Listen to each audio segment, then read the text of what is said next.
Chat, are they cooked? And can you tell me how to get to Sesame Street? On this episode of Simply Necessary Conversations.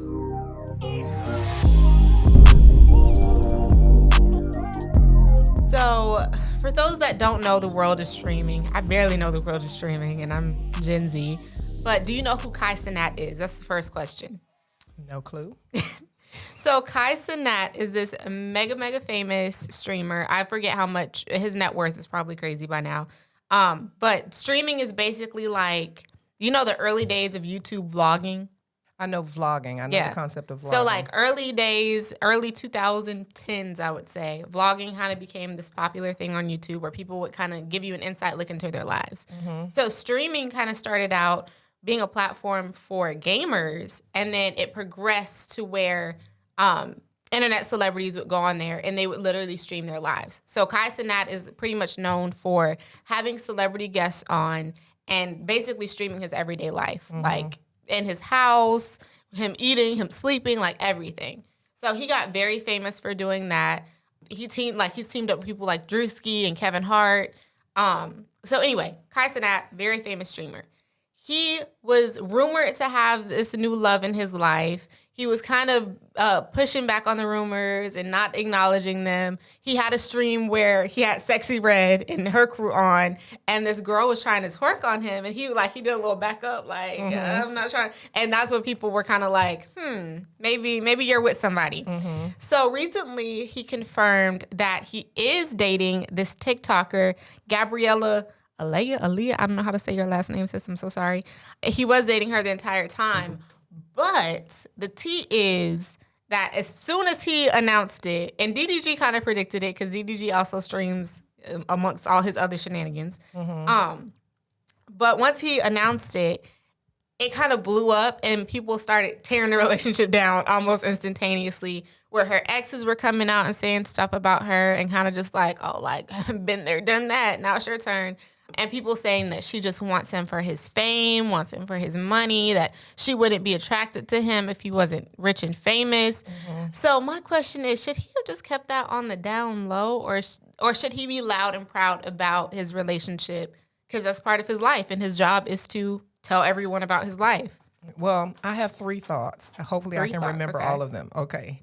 Number one, enter the relationship with full disclosure and honesty, and you don't have to worry about this kind of thing. Like, you don't have to, like, come into the relationship, full disclosure, full honesty, and you don't have to worry about somebody else coming and telling somebody something about you. Like, that's a conversation before you become a official couple. You need to, like, clear the air a little bit. Outside the closet. Yeah, ask how much do you want to know, what's important to you, what's not, before you become a couple. Like, have that conversation so that you know who you're entering into a relationship with. That's the first thing. Second thing is, I kind of feel like you should go public once you are officially in a relationship, because truth be told, sometimes people don't tell the truth about who they are. Yeah. So if if that person does have a history or a reputation for being shady, somebody's gonna out them, as they should and can. And like, if you don't want to be outed, don't do stuff to be outed about. That's the thing. Like, you know, somebody's gonna come and they're gonna say stuff. So go ahead, tell the truth, and then make your relationship as public as you feel comfortable, because somebody might know that you are dating a sociopath or a serial. You know, I know that you could be dating somebody and they could have reinvented themselves, and the world knows them for being a monster, but they are cloaked in angelic wings or whatever and stuff, and actually should have horns. So that would eliminate that possibility, because the world may know things that they need to tell you. Like, they might need to have a conversation with you. But then on the flip side, once you've made the relationship public, everybody knows. There's been plenty of time. In your business. There's been plenty of time for people to speak now, forever hold their peace. Like, once that has been aired out, then go back to your day-to-day lives not being public. I say, come in with honesty. Once you've decided, yes, this is somebody that I want to be with long term, make it public to give the public a chance to let you know something that you may or may not already know, or that you need to know, and then go back to minding, in my case, your own black business, and keeping it to yourself. Because if you let them know if you post him, I'm going to say him because I'm heterosexual, If I were to get with somebody and I post him all the time, oh, my man, all the time, and then all of a sudden the post slow down or it looks real suspicious. It looks suspicious. I wonder what, like, something in the buttermilk hole, like what's going on? So I say you need to take that 3-pronged approach. You know, you need to vet them yourself, give them a chance to, like, you know, tell you anything they need to tell you. Make it public once you're comfortable and you know that you're in it for the long haul. And then after that, go back to keeping it to yourself. I can't imagine the scale with which they're probably dealing with it. Because even in my own personal life, there's some people I wish I would have never told I was in a relationship. Well, not because I'm trying to hide him, because obviously he's not hidden. Y'all done seen him before if you follow my social media. But it's just as soon as you make your relationship known to people, then here come all the questions. Are y'all gonna have kids? When are y'all gonna get married? They want to pick it apart and like what do you do? What does he do? How many dates do y'all go on? Where do y'all go? And it's just like, now, how many dates y'all go on and what? That's a little bit too much. It's just like a little bit too much. Yeah, this is my personal life, and I feel like because I have been not victim of it. Victim is the wrong word. I've been on the other side of it. You've experienced it. Where you see people's relationship on the outside and they're always posting each other. You're always seeing them together. And then all of a sudden it just stopped. And now you and your homegirl's like, wait a minute. What happened? Where's so-and-so? What's the tea? What happened? So it's just like, I know in my relationship, I make it public because, we together. Don't try nothing funny. It's not a secret. It's not a secret. But also, I'm not gonna every day be like, my man. I know it's you hear every day. I was gonna say maybe not publicly, but at the like house, my friends might hear every day, my man. But in terms of social media, I'm not gonna put us out there like that because I just feel like it, like as Tripura would say. Shout out to her because I haven't said her name on here in a little minute. As she would say, it just brings evil eye into your relationship of people bad juju. Because sometimes I feel like, first of all, why every time I post him, I get hella likes? Y'all were like, you like him, they like him too. I know you don't like that, but it's just how it is. Look at you getting mad at people you don't even know. Like you don't even know who it is you're mad at right now. No, I know the loyal likers that like every time I post him. Well, y'all, I peep y'all's card. They're just bigging him up. They're not trying to do anything. I'm not gonna say what I would say if I was off camera because I have to stay employable. But anyway, like I don't like when people make it a point to. I mean, I like the support of Black love, like we love y'all together. Yeah. That's all great, but sometimes you get those comments where it's just like, much. Do you want my man?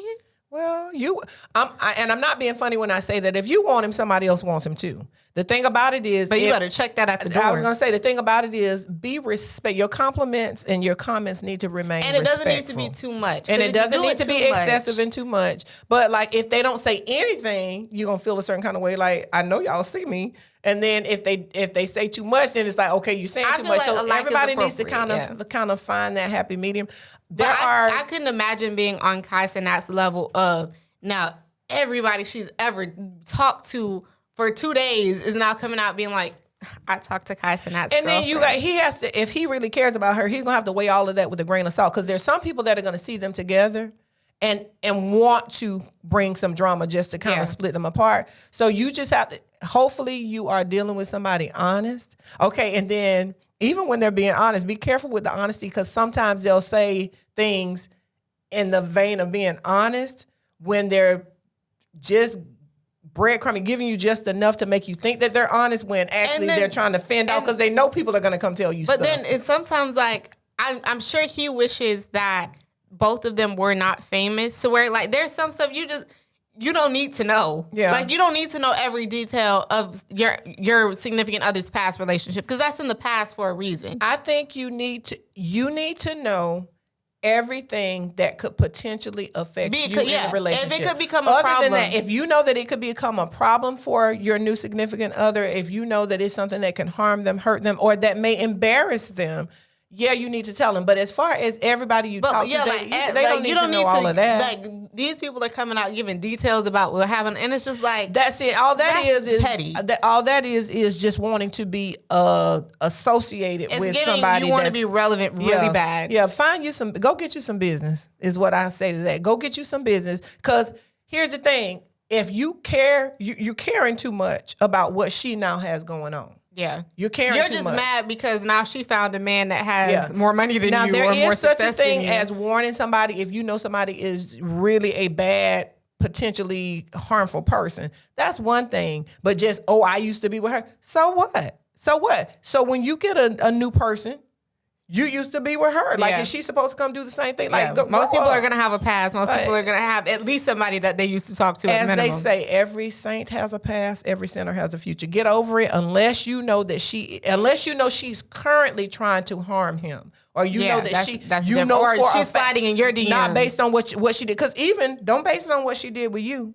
Because you ain't him. Maybe you weren't her cup of tea. Like, maybe she realized maybe you were messing up something. You might have been doing something that caused her to do. She might have been reacting to something that you did to her. So, like, unless you are genuinely trying to warn somebody, because I do think that there are times when you should warn people. I really do. If you know that, like, your ex is insane, you kind of got to pick and choose. But there are some times when you genuinely are within the moral rights to warn somebody.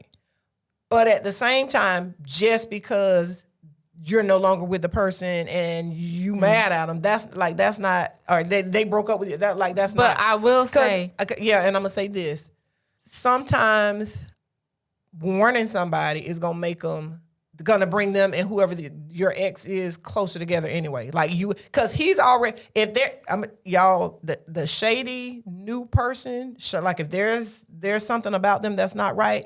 A lot of times they will pre-warn you about what their exes are going to say. And I have found that if somebody pre-warns you, my ex is going to say da-da-da-da, you might want to just like step back and watch that for a while.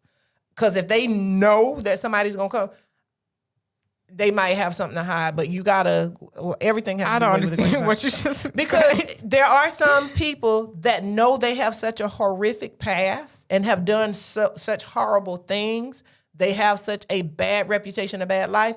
They're going to preemptively say, so-and-so don't like me. Like they'll try to drop it. So you're saying the person that you're currently with will say that their ex is going to say certain things about them because they know that it's true. Because they know that it's true. And because they know that they have done such crazy stuff. And it's almost to disarm you so that you'll be like, he told me that that she was going to say, or he told me whatever. That has happened to me. But my first question would be, and what did you do? Well, like I said. Because I feel like even a good person is going to make themselves look like the hero in whatever story they're telling about their ex. Well, it doesn't have to 100% be the ex's fault. Right. Well, in my case, if I got with somebody and they be like, okay, you're divorced, what happened? I'm going to tell them the things that he did, but I'm also telling them the things that I did. Yeah, but I'm saying in the scenario that you just gave, it would be they're giving themselves a glowing review and making their ex seem crazy. And that's what I mean. When it's very one-sided, and when they have a lot of exes, that's already kind of red flagish, depending on how old they are, because, you live. But if they got a lot of and all their exes were like there was nothing positive to say about any of their exes, and if they you have too many conversations about exes, I don't care. That's what I'm saying. If they try to preemptively keep you from hearing things, I feel like unless there is something specific that happened in a relationship, I don't need to know nothing about them other girls. Like, if I ask a question that prompts you to give a truthful answer, then that's one thing. That's what I mean. But in terms of, that's what I mean. If they just bring it up. Yeah, like why are you bringing up your ex? I don't care about her. Yeah, you got to watch that. If they bring it up unprovoked, if you ask a question and they answer the question, that's one thing. But if they just preemptively, that's what I'm saying. And sometimes as women, we be asking questions we don't want the answer to, and then we piss ourselves off. I don't know. I don't think I've ever asked a question that I definitely asked a question I did not want the answer to. No, I'd be wanting the answer when I ask. No, I think we're talking about two different things. I don't know. I don't know too many times that I've asked something that sometimes you can ask a question where it's like it's completely irrelevant to what's going on now, and now you have that in your brain for no reason. I don't know. I tend not to ask questions I don't want to know the answer to. Well, I have. You be special over there by yourself. If I ask, I want to know. Anyway, speaking on other social media trends and happenings, the Let Me Put Y'all On today, you claim that a lot of people from your generation know what this is. I think a lot of people from my generation know what this is, but with all of that preface being given, Tiny Desk, I feel like there's a segment of the population that doesn't really know much about it. other than they might see a little snippet on TikTok or Reels or whatever. But Tiny Desk, if your favorite artist is, I think they tend to stick to more like pop, indie vibe from what I've seen. But they've had guests like Genuine, Sabrina Carpenter. I want to say Coco Jones did one. Tank did one. Shaka Khan has been on there. Shaka Khan, Duran Bernard. A lot of popular artists have gone on, and Adochi, I think, just did one. And they usually like reinvent their songs, and it's really cool to listen to. Like they'll strip it back. It'll just be like vocals and live music. And it's literally a tiny desk. They're at a tiny desk and they're having a Tiny Desk concert. So I feel like it's just like a cute thing to watch. Sometimes you can like put it on. They have it on the NPR website, and I believe it's also on YouTube. But it's a cool thing that I feel like some people don't know exists. Yeah. Side note, Doechii is killing it right now. Oh my God, she is killing it right now. Doechii, one of her songs, in the beginning of one of her new songs, it's like she's talking to herself, like it's like a voice, like it's a track of her just talking, and then it kind of introduces the song. She recently kind of remixed it and had Issa Rae. I saw that one yesterday. Yeah, Issa Rae talked, and then she rapped. I saw that one yesterday, and I saw her on Stephen Colbert, her in the two. What did you see the performance where the braids were braided together? God, she is killing it. Okay, we're not supposed to be talking about you, Doechii, but girl, you killing it. And she's from Temple. And she's from the 813. Okay, so back you to said 813 like you from the 813. I'm not from the 813, but she's proud of being from the 813. She says that. But anyway, back to Tiny Desk. I think you underestimate my generation. I discovered Tiny Desk when Duran Bernard did his Tiny Desk concert, and oh my God, that still, I think, is probably my favorite one. I feel like he's one of the most underrated performers right now.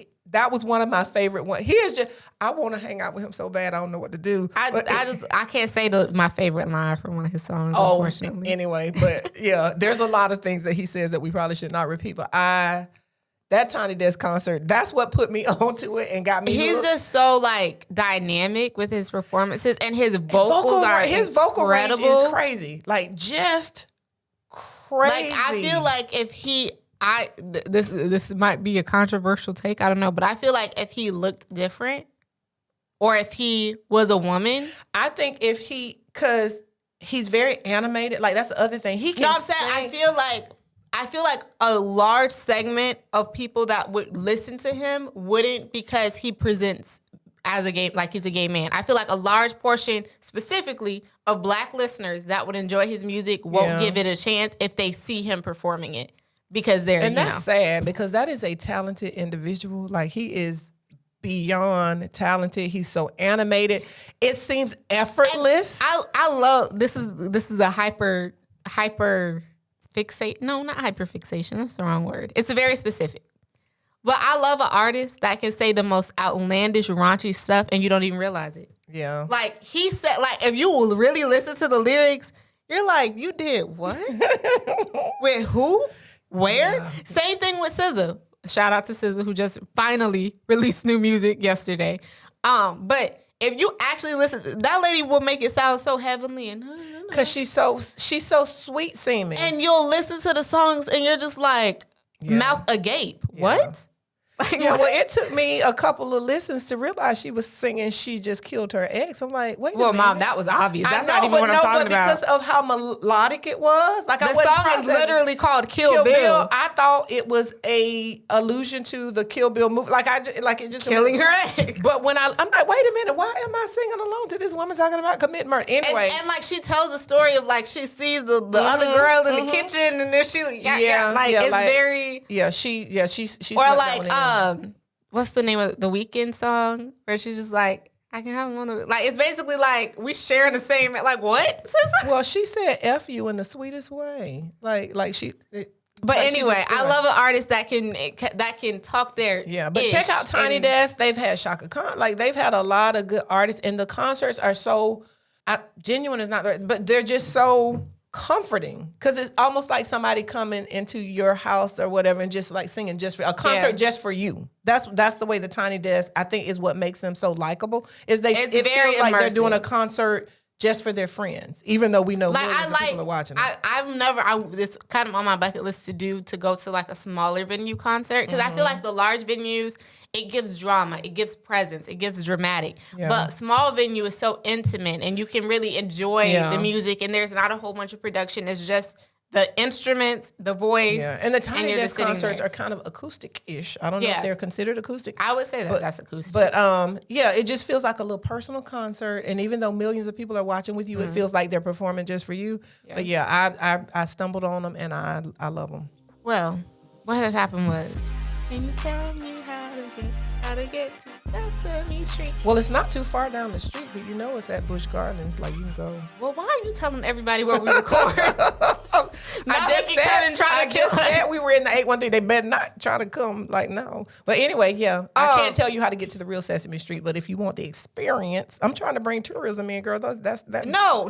That lowers our taxes. No. That lowers our Matter taxes. of fact, leave Florida. Hey, we had one of Don't say that. Absolutely. Don't say we that. had one of the highest growth and population, and my gas tank, my car is feeling it. But leave. Anyway, she does not mean that. I absolutely we love you, do not tourists. come you here. Pay taxes. Do not come Don't here. Say that. Don't move here. Don't say that. I'm not encouraging people to move here. I'm saying come here to visit. That's where a lot of our money comes from. I don't really care. I don't Anyway, make money off. Back to Sesame Street. Florida. There is a Sesame Street land at Busch Gardens. Anyway, we're not getting paid to promote Busch Gardens. I know that, but I'm just telling people. Anyway, Paul, you trying to give out free promotions to people. If y'all would like to sponsor us, Busch Gardens, Busch Gardens, I'm your friend. But anyway, Sesame Street may no longer be in existence after 50 years of being on air. Sesame Street is seeking a new home following unrenewed deal with Warner Brothers Discovery. So I know we both grew up watching Sesame Street. You've talked many a year about how Sesame Street was very life-changing for you as a young kid. And let's also focus on the fact that Sesame Street has always been a show about underserved communities, if you never realized that. And I think it's very smart the way that they did it, because it's not in your face that it's about like minority communities and inner city communities. But when you really think about it and you actually learn the history of Sesame Street and read up on it, it was supposed to be a show about diversity. And musical guests, they always had different musical guests. It was intentional that they made it look like a New York City street. When the people behind Sesame Street, God bless them, wanted to have a way to educate in a fun way kids that may not have, whose parents may not have money to send them to preschool.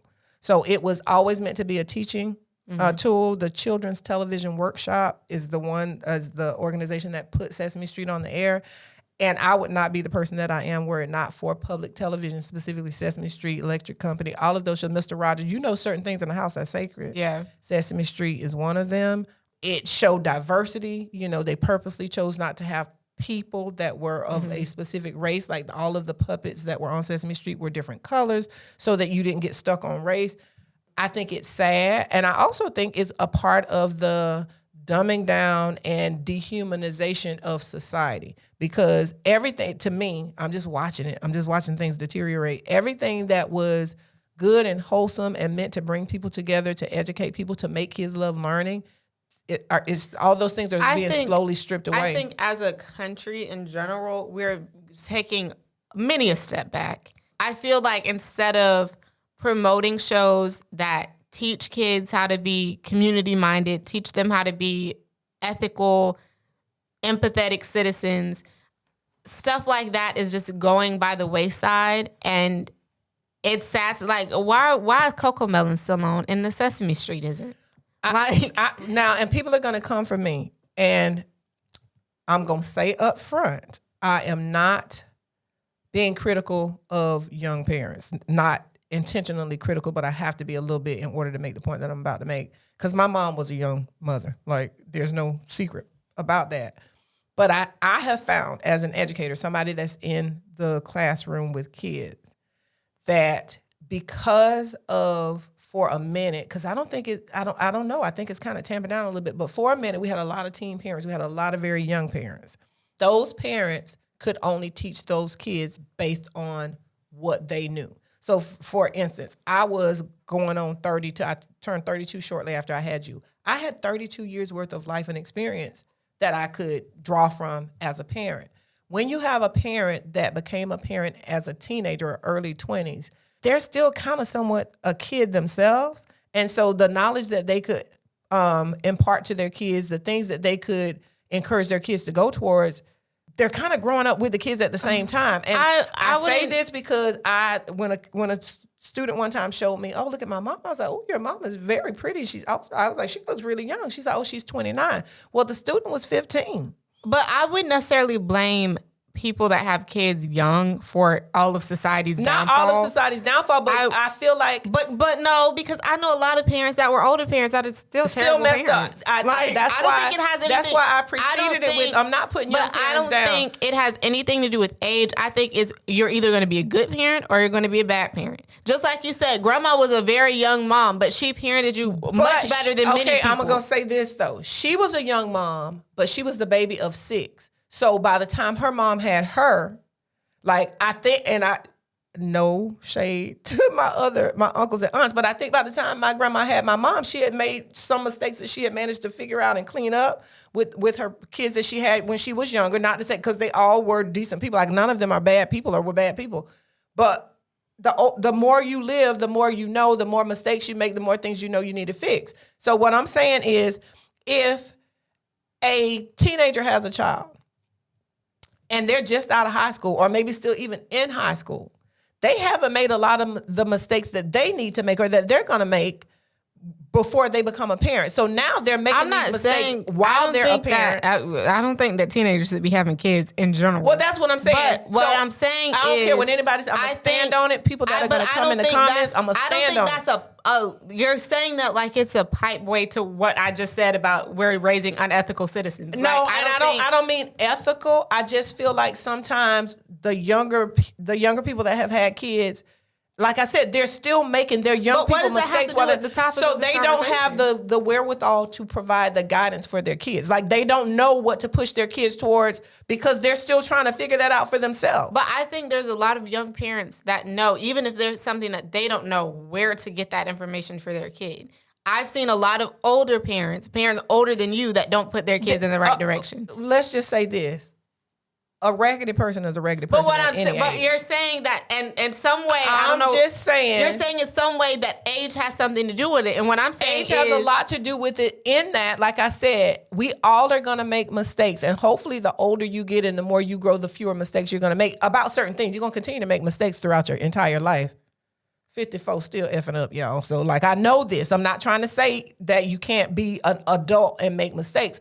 What I'm saying is, if I needed to tell you what it was like to go, I'm going to use this as a very specific example to make my point. If I needed to tell you, okay, what was high school prom like?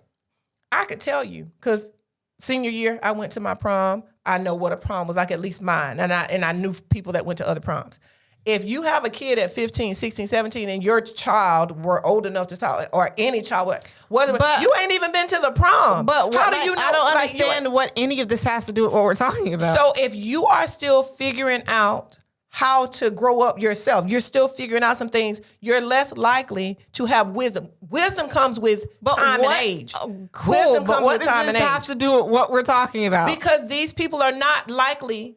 They're still ticking and talking, so they're less likely to steer their child towards watching Sesame Street or doing anything doing a lot of the things that would be beneficial to them academically, morally, spiritually, is what I'm saying. So if you're still in your hot girl era, when you have your kids... But I've seen 40 girls have kids and still be in their hot girl era. That has been conceded. But my point is, if you are still growing up, it is very difficult for you to guide somebody else growing up. I don't think that has a relation to what we're talking about. I think it does. I think you're trying to draw a line between... When I ask my students about basic things that I did with you and that my parents... Like things that I watched on TV, things that I learned, something as simple as, reading books, whatever stuff...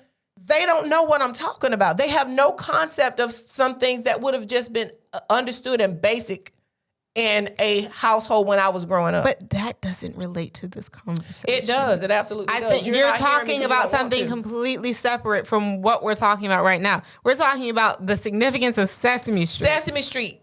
The people don't see some younger people don't see the same value in Sesame Street that older people would have. What they think is important What they think their kid, they got their kids being background dancers in the TikTok videos. But I think where when I was growing up, we were generalizing a whole generation of kids. I am, and they can feel however they want to feel. But I don't think that's accurate. I think you think that because of the location with which you're seeing these children. I don't think you're thinking about like all the other thousands and hundreds of thousands of people that. Okay, well, let's bring it to this. Sesame Street was about teaching morals, values, education, right? Right. Okay. Generally. I don't think people are valuing morals, values, and education anymore. And I think some of it has to do with... I think that people that typically lack power still value all of that. I think that the government doesn't. I think that's the issue. I don't think people having kids I do think issue. that there's somewhat a conspiratorial situation where people in power are wanting people to be dumb. I agree with that. I think specifically that certain people that are going to be in charge soon do not want kids of a certain background, or kids really in general, but specifically they don't of want a certain them educated. background, to be educated. They don't want them educated. And I'm not saying that that's a direct tie to Sesame Street, because Sesame Street has something to do with Warner Brother and their deal or whatever. Sesame Street is just the jumping off point. But yeah, what I'm saying is, I don't think that there is an emphasis, like when I was growing up, there was an emphasis on teaching diversity, teaching Black history, teaching all of this different stuff. Teaching period. Now it's being rolled back.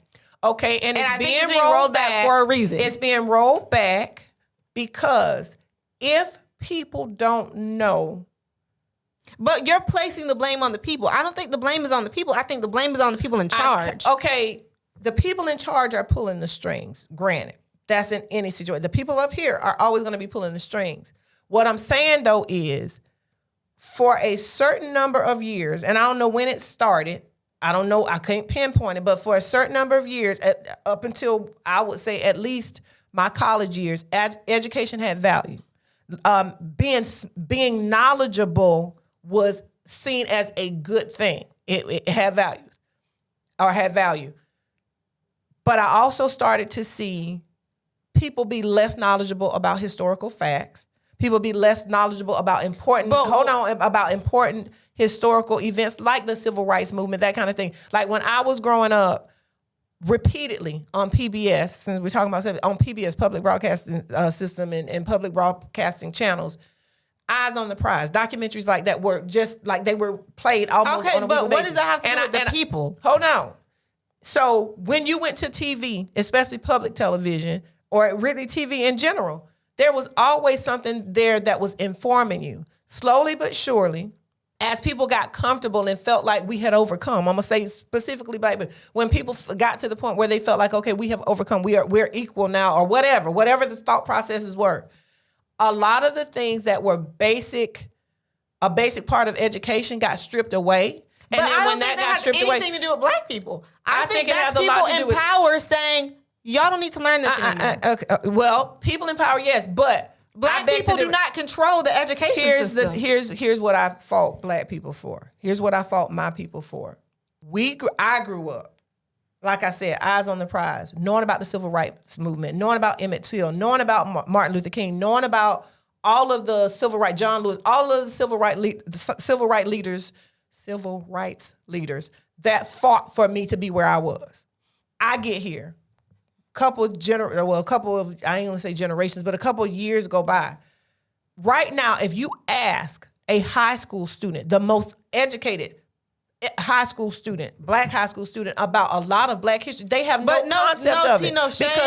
No tea, no shade, but that's because of the school you work at. That's not reflective of all Black people that are educated. No, ma'am. I would argue that no, it is a matter of people, specifically Black people, started getting comfortable and they stopped making sure their kids know. They stopped making sure their kids knew what the struggle was. You can say that because I raised you. So this doesn't apply to you. I'm talking about all of the other Black people that I know in my life. People stop educating their children about where we came from. They stop telling their kids our history. So now I can only speak on my generation. I think my generation is very curious about what the history is. I think my generation is very active in terms of speaking out against wrong and speaking for right. Your generation and your little small circle. Your generation and your circle of. I'm talking about globally. I'm talking about my generation as an entirety. There is a reason why some stuff made it. There's a reason why certain campaigns did as well as they did in states that they shouldn't have done as well in, because Gen Z was manning all of that. I think there's this misconception that Gen Z is so lazy and that we don't have anything. That's not what we're talking about. We're talking about stripping away a foundation. Okay, but who so that they don't have anything who to build stripped it away? People in power, not people that actually in power learn. did it, but people in power did it because the people that were not in power sat back and let it happen. No, I don't think. Yes, I don't think anybody let anything happen. Yes, they did. People in power are the ones that do the things, but the people that are not in power or that are controlled by the people in power are sitting back letting it happen because there's not pushback like there should be. There should be pushback. There's a reason why people were boycotting certain companies when certain things were going on, and it actually worked. Here's the thing: your generation is big on the boycotts and the big things. Okay, the big things. Yeah, y'all are all over that. And what I'm saying is the minutia, the small things that are down here, people are letting it slide. Hold on, because I'm gonna clarify this for you, and we're gonna agree to disagree in the end because you're not gonna hear me, and that's fine. But boycott because they need to divest in this. Boycott these big movements, these big TikTok and Instagram and social media movements. Y'all are all over that. What I'm saying is, it's kind of the same thing that I battle in education. You want me to teach benchmarks. You want me to teach things that are higher level thinking skills. Okay, to have higher level thinking skills, a kid needs to know how to read. To know how to read, they need to know how to spell. They need to, and then they also need to know how to write once they know how to read. But you refuse to allow me to teach vocabulary. You refuse to allow me to make sure that the kids know the alphabet. So now we strip away teaching them vocabulary so they don't know what any higher level thinking skill words mean. But then you want me to give these questions and prepare them for a test where they're required to show that they have these higher level thinking skills. You can't go here with all of these elevated questions if you won't first let me teach vocabulary, but we're not teaching vocabulary anymore. I don't understand. What I'm saying is you got to have these, it has to build. So what I'm saying is all of the building has been stripped away and everybody's jumping to the big thing. I think there's a lot of young people that do care what's going on with the school board. There's a lot of people that do care what's going on with local elections. I have seen it. I had to see these press conferences where these kids are speaking on their behalf. I'm not arguing that, Imari. Again, what you're failing to see is you move in a certain circle. Well, yeah, you're going to see that. I'm not talking about my circle. Okay. I'm talking about what's just happening in the news. I don't literally mean your circle like just your friends. What I'm saying is the day-to-day lifestyle, the day-to-day places that you operate in, the average American is not operating from that standpoint. And what I'm saying is the day-to-day places that you operate in where you're coming in with these notions of what's going on in society is because of where you were at.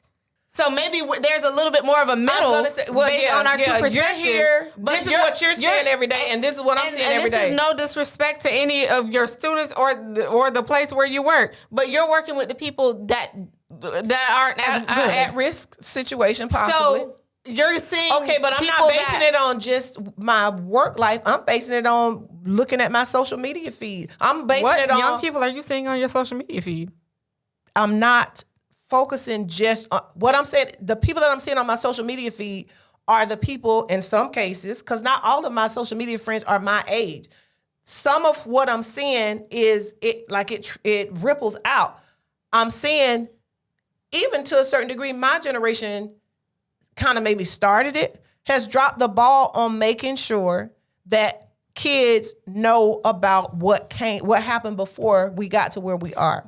But I feel like that's not a problem for the people. That's a problem for the people in charge. I feel on a smaller level, I've seen millions of TikToks on this historical fact and what you didn't learn in school or what you need, when people are obviously actively curious about learning more than what they may have learned in school. I don't think we should be placing the blame on individuals that relatively have no power in making decisions. We should be placing the blame on people that are stripping curriculum from schools. I'm a call foul on that. It's because even with all of the shady and evil and clandestine and secret, and you pick a vocabulary word that they have done, libraries are still free. There are still hold on. have to do What I'm saying is there's still places where people that are not in the loop, that are not. If you want to put it this way, if you want to know, well, let's put this on the there's table. the opportunity to know. It's not that simple, because if you're somebody that has a job, and you're also, let's just say it's a high school student. You're in school and you have a job. Why do you have a job? Because you don't have any money. Why do you not have any money? Because the economy is terrible. Why is the economy terrible? Because of the people in charge. Why are you not learning anything in school? Because the people in charge took it out of the schools. Okay. So if you're working and you're in school, and then let's just say that you're an athlete too, so you have, when do you have time to go to the library and access those resources? Okay. That scenario, yeah. But okay, what I'm but saying that's is not typical of everybody else. You're expecting everyone that doesn't have the knowledge coming from school, you're expecting everyone to just go and have the free time and have the motivation and now, look up all of this new stuff. I'm gonna make this real personal. No, I don't expect any of that. What I'm saying is this. Okay, I got students. I got good students. I got students that are difficult. We'll just say that. Okay, so. No, they're not going to go seek and do and whatever stuff because they don't know that they need to do it. So I got these students. If I contact you, forget what they're doing up here in the government. If I contact you about your child and you hear me say, I'm trying to help your child, these are the things that they need. You don't have to have money to take advantage of these resources. You don't even have to have time because we're here.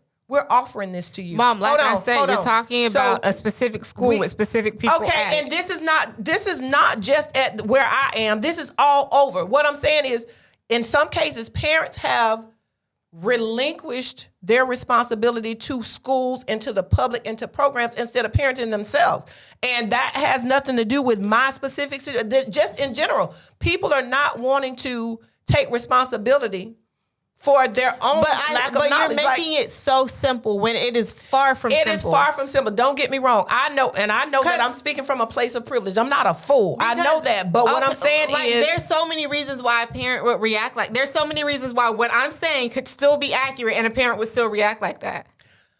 If you have the resources to buy your child every new this, that, and the other thing that there is on them. Hold on.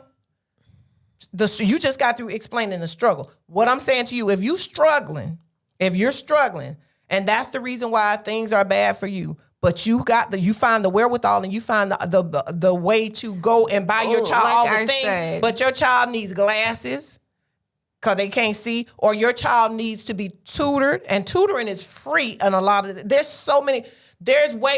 I'm saying is people are not doing the small things that they can do sometimes. And yes, these people up here are trying to hold you down. But what you're failing to understand is I think the majority of issues that you're facing as a teacher come from up here. Regardless of whether you think this parent is not doing, all of it stems back to up here. I don't think the majority comes from up here. I disagree. And I disagree based on my day-to-day personal experiences. I disagree. Up here is not letting you... Up here is not who let your child curse like a sailor at home, so they curse like a sailor at school. They didn't do that.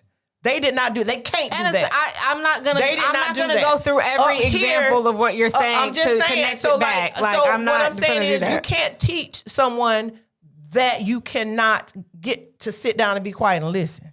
Up here is not stopping that. Yeah, sure. Minimally, if you send your child to school with good manners, they're going to come out much better served than if you send them without good manners.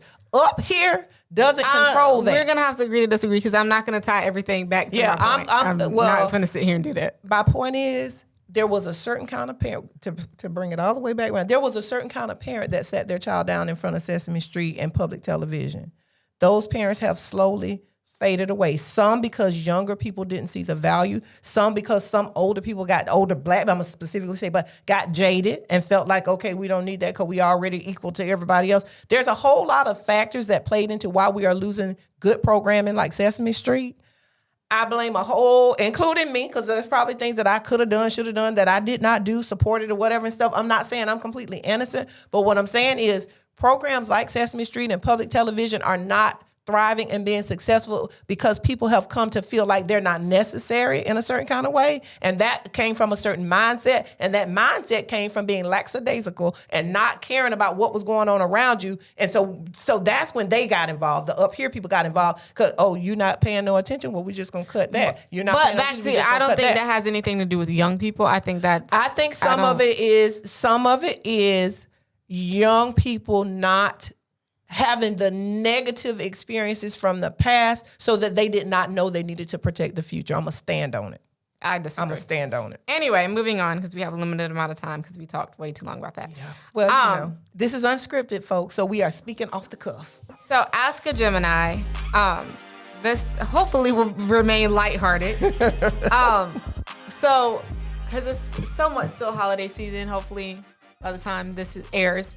But I saw I forget his name, but the host of Access Hollywood has his own like show that he does from his house where celebrities come and talk to him. And he did this like game with Taye Diggs, and I thought it was very funny. So my question, and they had they wrote it out and all that. We don't have the budget. But what is the least Black holiday? And I thought their answer was very creative. So, think on it. I know what you're going to say. I'll say what their answer is, and then I'll add to it. They said Columbus Day. Now, let's think about it for a second. Yeah. Like, they have a point. It did kind of change the face of why we're sitting here right now today in the United States of America. So, I thought that was very, like, they thought about it for a second, and then Taye Diggs hit this, and they were like, Columbus Day. Yeah. I'm going to preface this with I don't know. Like, I don't know how many people of color there are in Ireland. I don't know. But my first thought was St. Patrick's Day because, like, I don't know very many Irish Black people get drunk on St. Patrick's Day? Yes. We're going to celebrate it. We're going to wear green like our last name is O'Shea or something. We're going to do that. But I don't know. I personally don't know. I've never met a Black Irish person before. Met anybody Black from Ireland. I know that and I'm sure that there are probably Black people in Ireland. But that's why I would say St. Patrick's Day is because I don't know anybody Black. And then we'll follow that up with more enlightened people might say like the 4th of July. I was going to say that. I know you. Well, you didn't give me a chance. Okay, well, go ahead and say it. 4th of July. Like you already said it. I mean, yeah, because some would argue we were not free. I don't think the 4th of July means that much we were for not us. involved in the revolution. However, did you check what I told you to check? No, I forgot. Look up Crispus Attucks. I told you. I don't know how to spell that. Crispus, C-R-I. What? Chris, C-R-I-S, Pus, P-U-S. Crispus Attucks. Attsks, maybe? He was an American whaler, sailor in Salvador? What is it? Stevedore? I don't know how to say that. Of African and Native American descent, who is traditionally regarded as the first person killed in the Boston Massacre, and as a result, the first American killed in the American Revolution. Boom. So even though people tend to think we were not around, I thought my history was right. Sometimes I'm right, sometimes I'm wrong. But Crispus Attucks, based on my teaching, was the first person to die in the American Revolution, and he was Black. So we was there. We just like a lot of times. But at the end of the day, I still feel like we weren't free. So what are we celebrating here? But hopefully we just educated y'all. Crispus Attucks, first person to die in the American Revolution, was of African American and Native American descent. Is what. And we believe. I saw somebody in the comments say President's Day.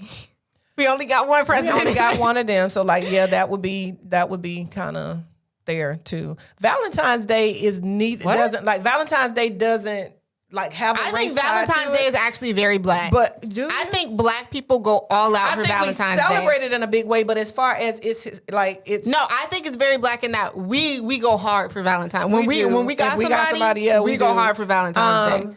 Yeah, but in terms of its origins, whatever. Like you're thinking like celebration of the holiday. I'm thinking like origins. Of the holiday. I'm thinking celebration. Oh well, for origins, it's not really a Black thing, but we have taken it and made it very much our holiday. They also said Earth Day, which I forgot even existed. So that kind of proves that point. I don't know. When I think Earth Day, I think, but I don't regard Earth. I don't think about Earth Day. I mean, it's not something that I celebrate in a big way. But I think Earth Day is very non-racial in its origins and but in terms of like or care for it. Yeah, I feel like we forget it exists. Well, I was gonna say, I think you are either a very environmentally conscious person and Earth Day is a big deal to you, or you just kind of don't even know about Earth Day. But I don't think it's polarized in terms of race. One that I will say, I feel like Black people celebrate a lot, and I feel like a lot of them don't even really know why we're celebrating it, is Memorial Day.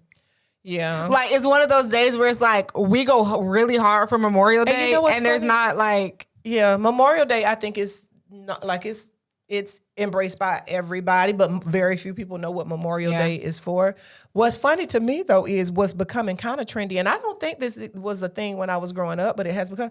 Black people go hard for Cinco de Mayo. They love Cinco de Mayo. We start counting down to Cinco de Mayo like our mamas were from I don't know where Latin American countries. I don't know why it started, but I think there's just a love between Black American culture and Hispanic culture where there's a lot of intersection there. We have started. We love us a Cinco de Mayo. Start counting. As soon as May gets here, we be like, what? 4 more days? Like, you know, another non-Black holiday, Halloween.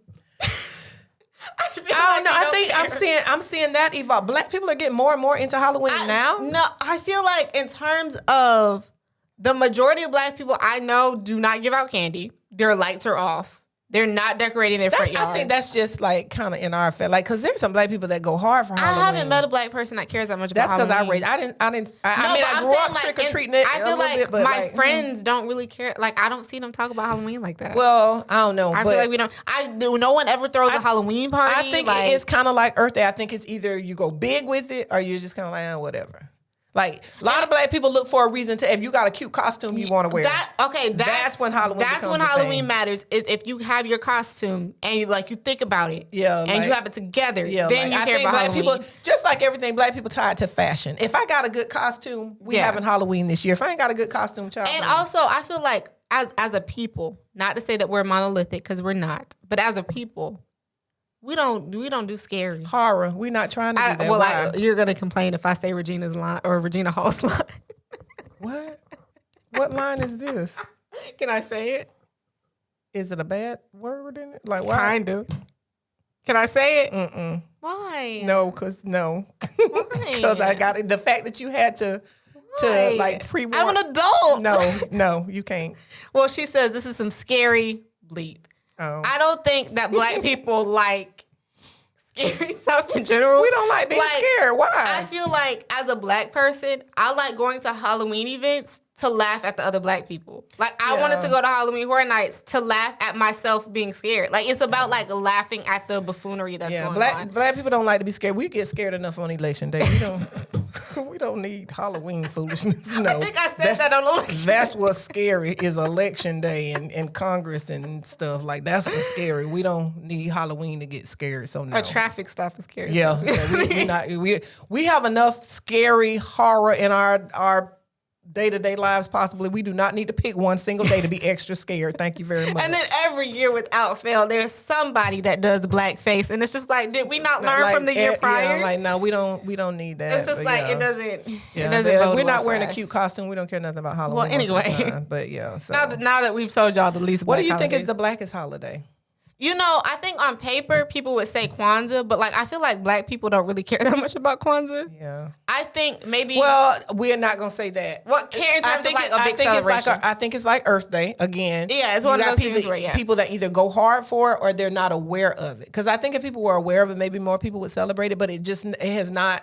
I would say the most Black holiday now, because I think there's a resurgence, is Juneteenth. Yeah, I think there's been a resurgence in celebrating Juneteenth. Yeah, and then I will say the month of February, even though it's the shortest month, we still we go hard in February. That's when we're gonna be the blackest.